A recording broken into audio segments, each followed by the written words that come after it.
Hi, this is Deborah Thomason from Total Transformation Training. I'm so happy that you joined our webinar today. I'm really excited to share our topic with you. It's called Plan Your Plate. And today we're going to be discussing strategies to help you eat better, get leaner, and build your immune system. So let's get started.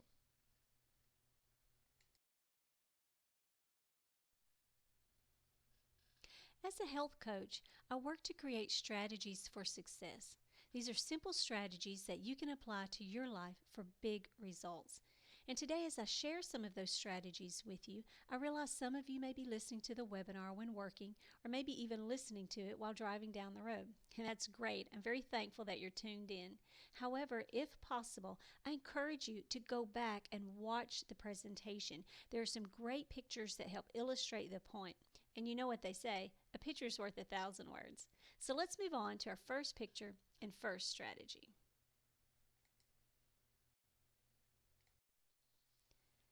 Okay, we're looking at our first slide.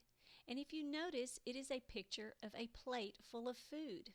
I call this slide Divide and Conquer because what I want to do is teach you how to divide your plate for portion control and conquer your cravings.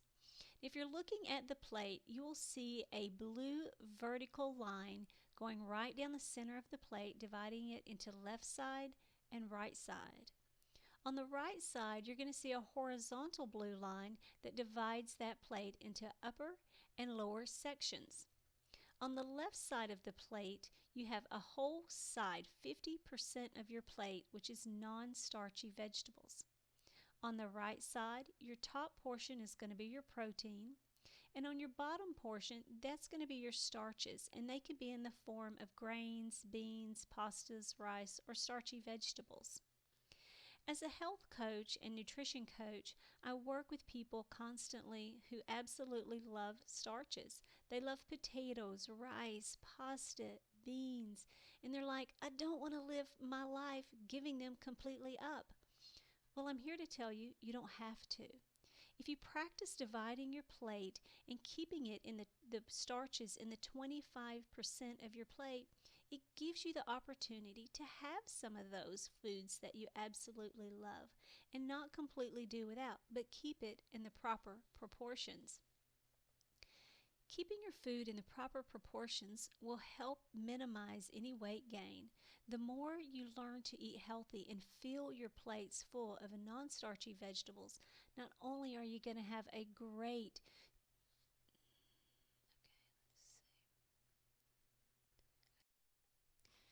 This first slide that we're looking at is a plate full of food, and I call this slide Divide and Conquer, because I want to teach you how to divide your plate for portion control and conquer your cravings. So if you're looking at the slide, you can see there is a vertical blue line that's dividing the plate in half into left and right sections. On the right section, there's another blue line. It's a horizontal blue line, and it's dividing the plate into upper and lower sections. On the left side of the plate, that whole 50% of the plate is filled with non-starchy vegetables. On the right side, in the upper top portion, which is 1/4 of the plate, you have your proteins. And on the bottom portion, which is another 1/4 of that plate, you have your starchy vegetables. And you can even fill this with your rice, pasta, grains, beans, and again, those starchy vegetables. This gives you an opportunity to have some of the foods that you enjoy without going overboard. As a health and nutrition coach, I've worked with many folks throughout the years who absolutely love starchy vegetables and pastas and rice and grains. They don't want to do without them. They come to me and they understand that they need to reduce some of those to help with weight loss, but they don't want to have to go their whole life without eating any pasta or rice. And I tell them, you don't have to. If you'll take your plate and to divide it into these portions like we're showing here on the slide, it gives you an opportunity to have a portion of those foods that you absolutely love. Have a little bit of macaroni and cheese, have a little bit of potatoes, have a little bit of rice, but don't go overboard. This allows you to have 1/4 of your plate in those starchy carbs, but fill the rest of your plates with your proteins and non-starchy vegetables. keeping your plate in balance will help keep your blood sugars in balance, your body in better balance, increase your nutrient density, and give you an opportunity to enjoy those little things that you like along the way. So learn to divide and conquer. This particular slide I call Set for Success. If you're looking at the plate, you're going to see a blue vertical line going right down the center of the plate, dividing it into left and right sections. On the left section, it's 1/2 non-starchy vegetables, and on the right section, it's 1/2 protein. This particular plate setup is great if you're working to get leaner, because it allows you to eat these non-starchy vegetables to get your vitamins, minerals, nutrients, antioxidants, as well as your protein. This is a great combination. I suggest if you're trying to lose weight and get lean that the majority of your plates are set up like this, with only some of your plates set up in the first divide and conquer if you want a starchy carb. If you can do without the starchy carb and fill the majority of your diet with the non-starchy vegetables, then this is the way to go. 1/2 vegetables, 1/2 protein. We always think of vegetables as building our immunity, in which they do, but some folks don't realize that protein helps build your immunity as well. So eating a diet full of vegetables and some protein help build muscles, give the vitamins, minerals, nutrients, and antioxidants that you need not only to build your immunity, but build a strong, healthy body. Now, we've been talking a lot about non-starchy vegetables, and some of you may ask, well, what's a non-starchy vegetable? A non-starchy vegetable is a plant food that's very nutrient dense, having vitamins, minerals, and antioxidants, and they contain lower amounts of carbohydrates and higher amounts of fiber than their counterpart, the starchy vegetable. Experts recommend eating at least 3 to 5 servings of non-starchy vegetables daily as part of a balanced diet for optimal health. And they are especially recommended for people who are at risk for diabetes and heart disease, and that's due to their high fiber and low calorie content. If you count grams per day, it's recommended to have 25 to 35 grams of fiber per day. If you're filling your plate with 50% of these non-starchy vegetables, you can easily get your 3 to 5 servings per day. And you're also going to get a lot of fiber. Fiber is wonderful. It's not only great for helping us stay regular, but because of the fiber, your body has to work to break down those foods, which in turn causes a lower release of insulin into your bloodstream, and that's what helps balance your blood sugar. So eating these non-starchy vegetables are ideal for weight loss and health benefits. There are some guidelines when choosing non-starchy vegetables. If you're looking at the slide, it says choose fresh or frozen. Of course, fresh is best, but if you can't get fresh, frozen is great. Just try to choose the frozen vegetables without the added sauces, fats, or salts. Choose dark green, bright orange, yellow, and red vegetables. The brighter or richer the color of the vegetable is, the better the vitamin and nutrient content the vegetable has. And you want to keep your plate colorful. Remember, different vegetables have different concentrations of different vitamins and minerals. So when you're choosing a variety of vegetables and keeping that plate colorful, you have the greater likelihood of having more nutrients in your meal. And if you have to choose canned vegetables, you want to drain and rinse them, simply because they're often packed in salt or sugar. And if you look at the bright red lettering on the bottom of the slide, it says non-starchy vegetables are unlimited. You can eat lots of those guys, and that's again because of their low calorie, high fiber content. Now the next couple slides I have are a listing of all the non-starchy vegetables that we recommend for you. So let's get to the next slide and see how many awesome vegetables you can chow down on. If you're looking at this slide, you can see the title says Non-Starchy Vegetables, page 1, and that's because there are 2 slides full of vegetables to choose from. So when someone says, oh, to eat healthy, I can't eat anything. Oh, yes, you can. There are tons of vegetables that you can choose from.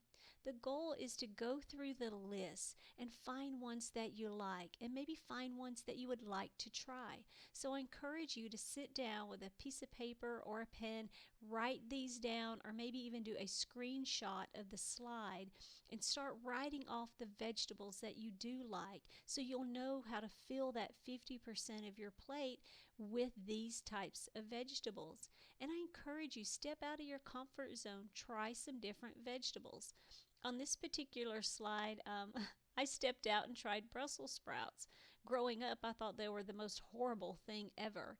And then I heard people talk about how they had roasted them in the oven and they were really good. So I thought, well, I have to practice what I preach, right? So I'm going to give it a try.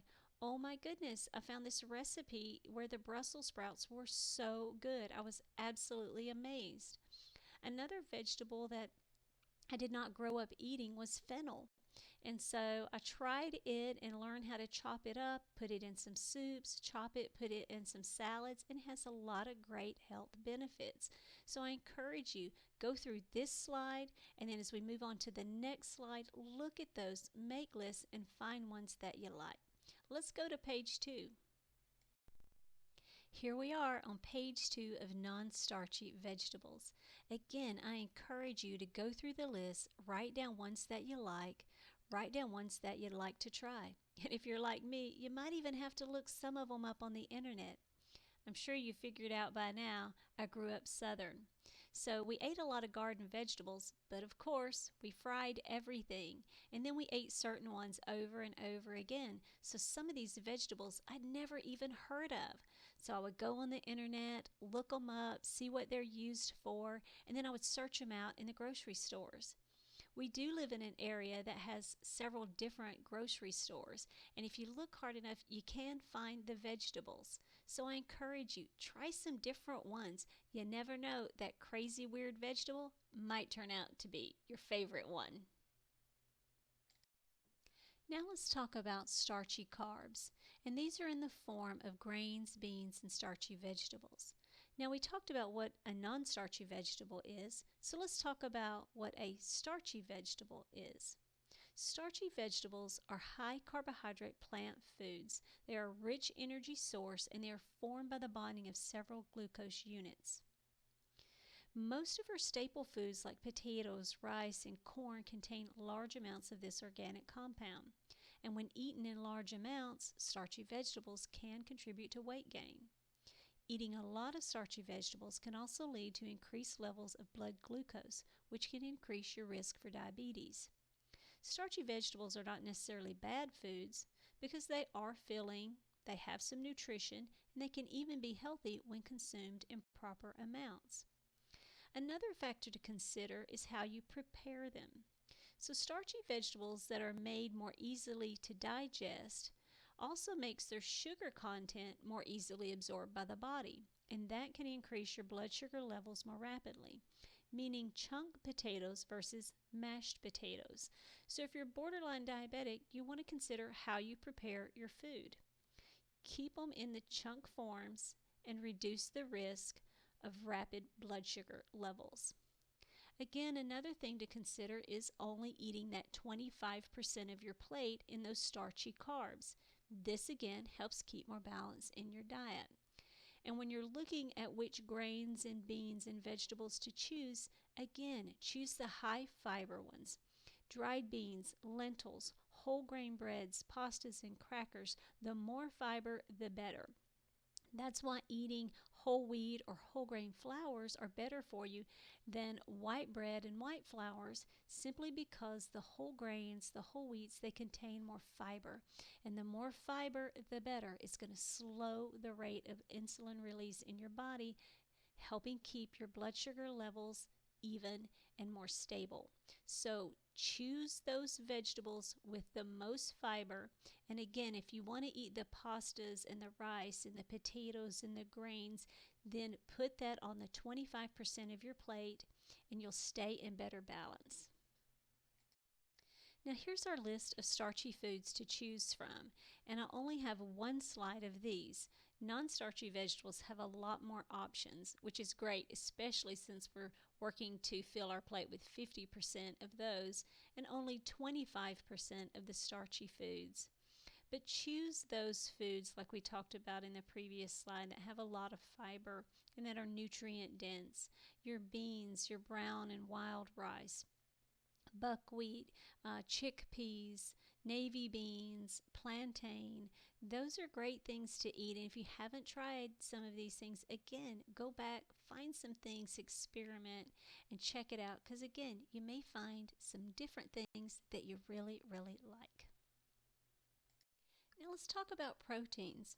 Proteins are very important to your body. Proteins are actually the building blocks of your body. Protein builds and repairs muscles. Protein builds your immune system.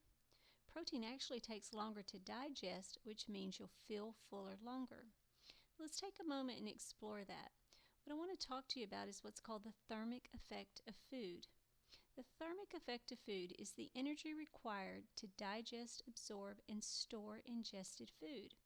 And protein has a 25 to 30% thermic effect, meaning when you eat 100 calories of protein, it takes 25 to 30 of those calories just to digest and absorb the protein. Carbohydrates only have 6 to 8% thermic effect, and fat has 0 to 2% thermic effect, whereas protein again has 25 to 30% thermic effect. So not only are you going to be repairing your body, helping build muscles, build your immune system, but you're also going to be raising your metabolic level when you eat protein because your body has to work harder and burn more calories just to digest the protein. And when you consume a diet with optimal protein and balanced carbohydrates, it helps turn you into a fat burner. And I think that's always good, right? So there are some other guidelines, of course, when choosing protein. So if you're looking at your slide, you want to choose fish and poultry more often. They're great leaner meats. Fish, of course, has your omega-3 fats, which are a healthy fat. Poultry, chicken and turkeys, those are leaner cuts of meat, so those are great for you. You also want to try to remove the skin, remove any visible fat from the meat. That helps reduce saturated fat in your diet. And you want to bake, roast, broil, grill, or boil instead of fry. So these ways to prepare your meals help reduce the amount of saturated fat into your diet and help keep that healthier protein level going.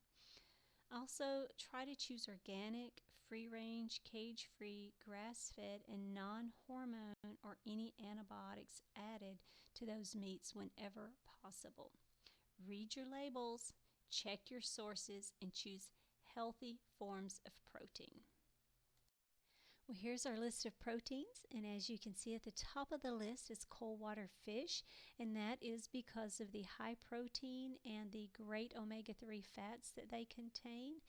It also says other fish, seafood, and shellfish, lean meats, beef, pork, lamb, and game meats, lean chicken and turkey, and if you are vegetarian, there's soybeans, tofu, nuts and seeds, beans and legumes, whole eggs and egg whites if you eat eggs, and then of course if you eat dairy, cheese, and yogurts. It also says clean protein powder, and we put clean in parentheses simply to mean not any chemical additives to it, but just a very wholesome, good protein powder that you can include in your diet. I personally use protein powder in my coffee. I put it in my oatmeal, and I definitely love it in smoothies. So experiment, find one that you like. It's an easy way to up your protein in your diet. Let's talk about fats for a moment. Fats, kind of like carbs, get a pretty hard rap sometimes, but fats are healthy for your body. They're a macronutrient that your body needs, but we have to learn how to eat the right kind of fats and in the right proportions for optimal health. Matter of fact, fats actually provide some consistent level of energy for your body. Fats help you feel satisfied and won't leave you hungry. And there are a lot of benefits to eating fats. As a matter of fact, you have to have fats in your body to help absorb fat-soluble vitamins. I know back in the 90s when we became a fat-free generation and all the fat-free products came out, unfortunately, when they took all the fat out, they added all the sugar, so no one got any smaller. As a matter of fact, they just got bigger. So learning to have fat in your diet is important, but again, the right kinds and how to balance it properly. And when you're choosing fats, you do want to cook with a heart-healthy fat, such as olive oil, avocado oil, grapeseed oil. You want to eat nuts and seeds, but in small amounts because they do have a lot of calories. You want to try to use butter and use real butter. Don't use margarine. Margarine is very highly processed. Eat real food and eat real butter. Just add a little less butter, oil, mayonnaise, or salad dressings to your food. And when you're talking about saturated fat versus unsaturated fat, let's discuss that for a moment. A saturated fat is where it's solid at room temperature. So these are those buckets of Crisco or lard or even the white visible fat that you see in meat. That's the saturated fat. Unsaturated fat is liquid at room temperature, and that's mostly your plants. So you want to try to choose most of your things from unsaturated fats as possible. And then someone may go, well, what's a trans fat? Well, a trans fat is where they have taken an unsaturated fat that's like liquid at room temperature, and they've taken it through a process called hydrogenation. This process takes a liquid fat and takes it through a chemical process that turns it into a saturated fat, and they inject it into food to create a longer shelf life. So you're going to see partially hydrogenated or hydrogenated fat in a lot of processed food, especially things like chips and cakes and cookies and pies, all those things that they want to last a long time on the shelf. You want to avoid those because it's the trans fats that are the worst for your body, and that can raise cholesterol levels. So choosing healthy fats is important, but also understanding that your body needs fat. Now let's go to the next slide and talk a little more detail about the right kinds of fats. On this slide, we're looking at 3 columns of fats. We have in the first column, it says monounsaturated. In the center, it says healthy saturated. And in the last column, it says polyunsaturated. So let's discuss that just for a moment. A saturated fat, we said, was solid at room temperature. The reason it's solid is the way it's connected chemically. A saturated fat has the presence of single bonds, and these single bonds are all the same shape, all the same size, and they're uniform. And because of that, they can pack, stack, and condense together, creating a solid form. An unsaturated fat is liquid at room temperature. It has the presence of double bonds, but it also has single bonds with it. But it can be in any shape, random form, size. The single and the double bonds are just mixed up randomly within the chemical structure. And because of that, it cannot condense and pack and stack and become solid and uniform. It must stay liquid. The difference with poly and mono is that poly, being the prefix of many, means it has many double bonds. And mono, being the prefix of one, it has one double bond. The more double bonds that the fat has, the more unstable it is. So the more unsaturated it becomes because of the presence of the bonds in the chemical structure. What that means for us is you want to choose poly or monounsaturated fats as much as you can. If you think about an olive oil, you can't do deep frying with it because it has a low flash point. It doesn't take much temperature to burn it up. A saturated fat, on the other hand, because it's solid at room temperature, it has to be heated first to become liquid, and then you can use it for frying. So when you have unsaturated fats in your body, they don't create as much heat to burn up as a solid fat would. So there are some healthy saturated fats. A lot of people eat coconut oil now, organic ghee, palm oil. I did a lot of research on that. Years ago, we were taught don't eat coconut oil because it's a highly saturated fat. And then all the information with coconut oil came out and how, it's just the wonder drug that you can do everything with. So when I researched it, I began to look at, wow, what's the conflicting information here? First of all, when I was reading all the articles about how coconut oil is so awesome for everything, it can basically save the world, I looked at who the authors of the article were, and the authors of the article were the coconut industry. So then I went and started researching with other dietitians and finding dietitians and what's their take.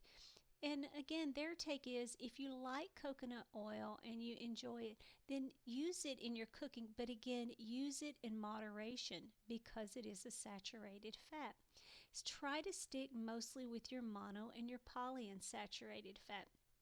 And all in all, top of the list is you can't go wrong with olive oil. So learning how to eat the right kinds of fat so that your body can digest it, produce it, and create all the great benefits from it is key again.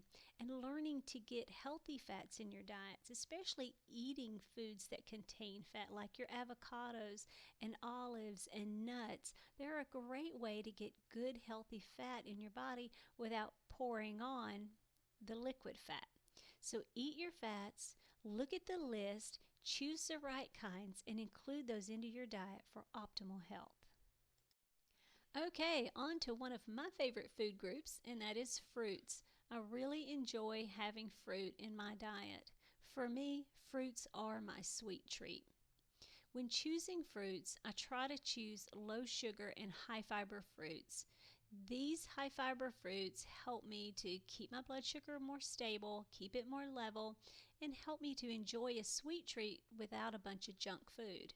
So when you're choosing fruits, choose whole fruits more often than juices because the whole fruits have the fiber. If you do want to have fruit juices, choose 100% fruit juices instead of the high fructose corn syrup that's in cocktails and combinations. So choose those 100% fruit juices. And of course, when you're choosing fruits that are canned, choose those that are canned in juice or water. The next couple of slides break down the best types of food to eat to help you stay lean. So let's move on to the next slide. Okay, if you're looking at this slide, you can see that there are 4 columns of low to medium sugar fruits. So if you're trying to stay lean, but you want to include some fruit, definitely choose from this section. I really enjoy having fruit as my snack, and like I said, a lot of times it's my sweet treat. So instead of eating ice cream at night, I may eat some strawberries or blueberries or raspberries. And at my house, we enjoy frozen fruit. So we'll take frozen mangoes or frozen cherries or blackberries, put them in a bowl, let them sit out on the counter for maybe 4 or 5 minutes, and they're not completely thawed, but they're not completely frozen. They're at that in-between state, and they're a great sweet treat. So fruits I highly recommend. They're full of vitamins, minerals, antioxidants, and vitamin C that helps build your immune system. So again, go through the list, find the fruits that you like, and find some of those fruits you just want to try, because you may go, what is that? Look it up on the internet, search it out in the grocery store, and give it a try. This list is your high sugar fruits. So these are the ones you're going to want to limit more often than the low sugar, especially if you're diabetic. So just take a look at those. That's why a lot of times on very low carbohydrate diets, they won't let you eat any bananas or cherries or dates or pineapple or watermelon. And it's because they are higher in sugar than the other fruits. But again, they're still full of great nutrients and vitamin C. So just limit the amount that you have. Enjoy the natural fruits that we're given. And again, you'd be better off eating fruits that have high fiber than junk food with no fiber, lots of sugar, and lots of calories. So choose fruits, enjoy fruits, and make them part of your diet. Okay, this is our milk and milk substitutes section. Many folks cannot digest dairy, so they do not have it at all. But there are some folks that still enjoy dairy in their diet, and there's even some folks that need dairy in their diet. We have some folks that have vitamin D deficiencies, and the doctor has even prescribed people to have dairy in their diet if you can digest it. But you want to choose dairy products or milk substitutes that are unsweetened. So look for unsweetened almond milk and unsweetened coconut milk, as well as low-fat milk and yogurt. To choose those in your diet and enjoy your dairy. Okay, we started the presentation in talking about how to divide our plate for optimal nutrition and for portion control. Then we went through the various food groups and talked about what's the right kind of foods to put on that plate. So now let's move to snacks. When you're having snacks, try to have a small amount of protein with each snack. If you remember, protein helps us feel fuller longer, it helps break down slower in our body, and it also helps keep a more moderate level of blood sugar flowing. So we want to include the protein with each one of our snacks. And I put just a few examples up there, such as an apple with a tablespoon of almond butter or peanut butter, 2 or 3 dates with a tablespoon of almond butter or peanut butter, a couple of ounces of chicken or turkey with some fresh vegetables and a tablespoon of hummus. If you like dairy, you can have some Greek yogurt with a half a cup of berries, hard-boiled egg and fruit, and again your veggies with hummus or cashew and almond dip. And I want to take just a moment and give a shout out to this almond and cashew dip that I have recently tried.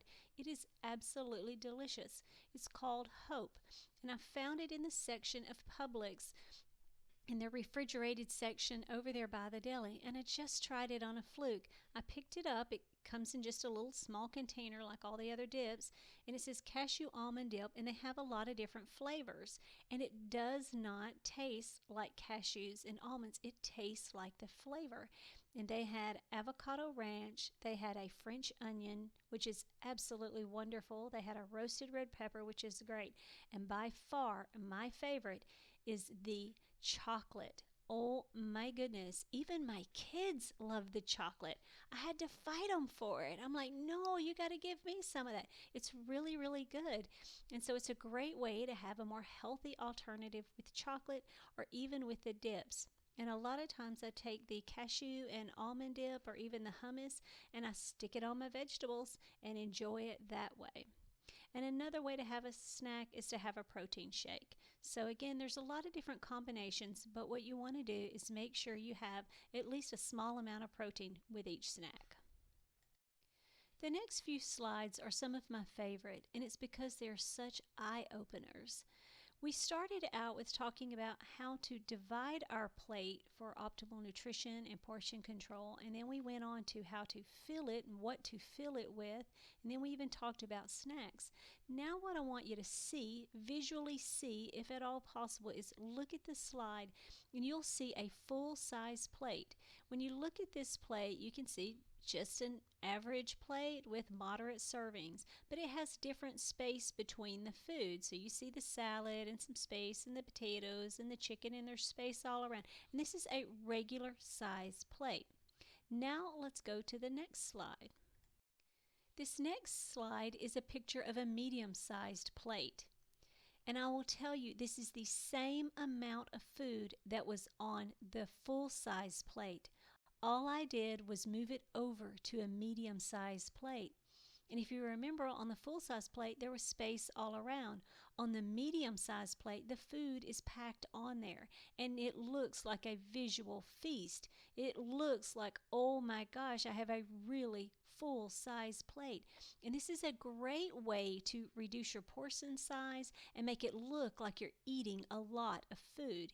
Is move from a large-size plate to a medium-sized plate. Now we're going to go to the next slide and compare the two side by side. Now I love this slide because it's plate versus plate. And if you look on the left at the full-size plate and then you look to the right on the medium-sized plate, you see that the medium-sized plate is not that much smaller. It's not a very tiny saucer plate. It's a medium-size, I guess some people call it a sandwich plate, but it's just a size down from the regular plate. But it looks like a lot of food on that plate. And I'm telling you, it's the same amount of food. How do I know this? Because I'm the one who created the plates and took the pictures. I literally took the food that was on the full-size plate and slid it over to the medium-sized plate. And I honestly had to crunch the food in there to fit it all on there. But that shows what a difference just changing plate sizes can be. It's a total mind trick. So if you're working to get leaner, to lose weight, I really encourage you to always eat on a medium-sized plate because it's a visual mind trick. You will be eating less, but your mind will be telling you it's more. Okay, just as eating with a smaller plate can make a big difference, so can eating with smaller utensils, because smaller utensils equal smaller servings. I always eat with the salad fork or the smaller fork and then use the smaller spoon. Now I have small hands, so that fits quite nicely in my hand. I realize some of you guys that have big hands, it may not feel quite right to eat with a small utensil. But if weight loss and getting leaner is part of your goals, then I highly encourage you to eat with the smaller utensils because you'll be having smaller servings. Smaller servings, better portion control will help you get to your goal. The last plate picture that I have for you says eat in a circle, and what that means is start eating on the side of your non-starchy vegetables. Begin having your bites from there, then work your way around to your protein and then to your starchy carbs. Now it doesn't mean you have to eat all your non-starchy vegetables, all your proteins, and then all your carbs last. But what it does help do is if you start on your non-starchy vegetables and you really begin eating there first, work your way around slowly through your proteins, and then kind of nibble on your starchy carbs, the likelihood of you getting full before you get to the starchy carbs is very high, and you'll usually end up eating less of the starchy carbs when you start on the non-starchy and eat in a circle and work your way around. Just another trick of the trade to help you eat less and stay in control. Well, we have covered a lot of information, and I hope it was very helpful for you. So I want to take a moment and let's just do a quick review. Remember, number one, arrange your plate for success. If you desire to eat starchy carbs, fill only 25% of your plate with them. Fill 50% of your plate with non-starchy carbs. Non-starchy carbs are filled with fiber, which help keep blood sugar levels low. And feel free to chow down on unlimited amounts of non-starchy carbs. Remember to use a medium-sized plate when you eat. Use smaller utensils if possible. Eat in a circle. Start with your non-starchy vegetables and work your way around the plate. When you're choosing your meals and your snacks, make sure you put protein in every meal and snack. Remember, protein is satisfying. Work really diligently to remove all processed foods from your diet. Focus on unprocessed, unrefined foods for better nutrition and a stronger immune system. Fill your diet with fruits and vegetables that contain a multitude of vitamins, minerals, and antioxidants to defeat disease and build up your immune system. And mostly, eat and enjoy with intention and mindfulness. Take your time to enjoy your food and savor the flavor. These simple tricks of the trade will help you eat well, stay lean, and be healthy. At Total Transformation Training, we are in the business of transforming your body and life. And we do that through a combination of fitness, nutrition, and lifestyle programs. TTT's professional team are here to help you. And remember, TTT also has a really cool fitness app. So for more information or connect with one of our professionals, just reach out to us and we'll set you up. At Total Transformation Training, we want to help you achieve your goals for life. We want to help you be fit, strong, lean, healthy, and happy. Our goal is to help you be your best self ever. So connect with us. Go to our website at tttresults.com or give us a call. We would love to hear from you. Our phone number is 256-836-1445. This is Deborah signing off. Thank you so much for participating in our webinar. Have a super day.